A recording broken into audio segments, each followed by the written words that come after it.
Guyana, please join me on the Glenn Lal Show, 99.1, 99.5 FM, Kaieteur Radio, every Monday, Wednesday, and Friday, 7:20 p.m., and a rebroadcast of the next day at 11 a.m., just in case you miss that program. This is the news on top of the hour. Live from our studio in Georgetown. Kaieteur Radio, 99.1 FM.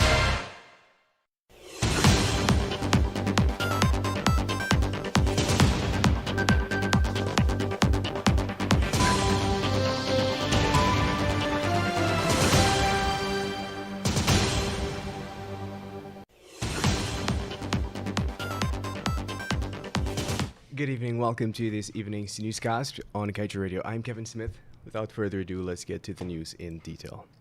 The PPPC administration is seeking 3 international consultants to review submissions by ExxonMobil for studies related to the Kaieteur project. According to the Ministry of Natural Resources invitation for individual consultancies, which was published yesterday, an international consultant is being sought to review and assess a block seismic and well injection study. In this regard, the Kaieteur Petroleum Production License states that ExxonMobil should complete an analysis of natural seismic activity and magnitude from events such as earthquakes and volcanoes, etc. The analysis is expected to consider the potential impact of the injection of fluids on such activities. The successful applicant is expected to provide support to the government in executing an assessment of the submissions the operator has made with respect to the block seismic activity study and its alignment with the approved terms of reference and international best practices. In other news, the government is forging ahead with a proposed gas-to-shore energy project, but among the requirements needed by ExxonMobil before it proceeds with its end of the commitments are a few critical documents that need to be finalized. This includes a gas sales agreement, despite the fact that Vice President Bharat Jagdeo has on more than one occasion made several pronouncements on the matter, ranging from the gas being provided free of cost to the fact that Ghana would not pay above market rates. Nonetheless, the agreement is among the prerequisites listed by ExxonMobil before going ahead with the project. According to a 2018 secret cabinet paper, the considerations on the part of the government that need to be communicated to ExxonMobil before it makes a final investment decision is the site location. This is in addition to submitting a draft gas sales agreement. And moving on. After expending more than $160 million, the PPPC administration is still pumping more money into the Chedijagan International Airport expansion project, with a $23.3 million tender now out to facilitate the rehabilitation of the existing roof at the country's main port of entry. Even though the Minister of Public Works, Juan Edgel, recently promised that the total cost for the project will not exceed $200 million, that cannot be guaranteed, as the project is currently a work in progress. As the country awaits the completion of this project, which falls way below expectations, taxpayers are still obligated to repay a loan of $138 million to China, which forms part of the contract sum. And now let's tell you the full court bench comprising Justices Brassington Reynolds and Sandil Kissoon on Friday upheld the decision to allow for the scrutiny of monies requested by constitutional agencies.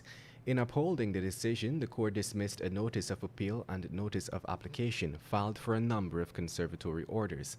The actions were filed by, among others, APNU-AFC MP Ganesh Mahipal, Coretta MacDonald, and General Secretary of the Ghana Teachers Union, Don Gardner. Mahipal had joined the other persons to ask the court to preserve the changes made to the Fiscal Management and Accountability Amendment Act under former President David Granger. And moving on, build under the theme Charting a Sustainable Energy Future, facilitators of the inaugural International Energy Conference and Exposition Ghana yesterday formally launched the event aimed at bringing together not just industry experts and players with potential business partners, but also policymakers in order to shape a cohesive policy for the future development of the oil and gas resources, particularly in the Ghana Basin. This much was made clear by organizers yesterday. International Energy Inc.'s interim CEO, Ajani Abel, outlined that the conference will not only be focused on presentations that will provide a snapshot of the current energy landscape, but also include several developmental opportunities and pathways that can lead to a prosperous and sustainable future for Guyana. And to wrap things up this evening, let's tell you that a man who has since been identified as Damien Culpepper died after he lost control of a Toyota Hilux pickup, which toppled along the 49-kilometer Backhall Road in Region 3 on Monday night. Investigators reported that the driver and 6 persons, including Culpepper, and a woman identified as Big Auntie and her daughter Zani, were inside the vehicle when the incident occurred sometime between 20 hours 30 and 21 hours on Monday. The vehicle, driven by 24-year-old Zulfikar Budu, was heading into the interior at about 50 to 60 miles per hour. Investigators said the driver claimed that whilst ascending a hill, he dropped into a huge hole and lost control of the vehicle. As a result, the vehicle toppled once. And with that, we've come to the end of this evening's newscast. I'm Kevin Smith. Thank you for listening. Coming up next, a short presentation from the publisher of the Kaieteur News, Mr. Glenn Lal, followed by the National Outlook. And at 19 hours 20, the Glenn Lal Show, Tell It As It Is.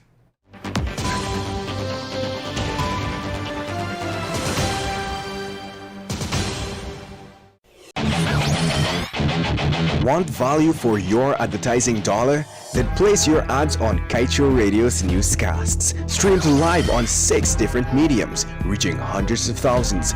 Advertise today and watch your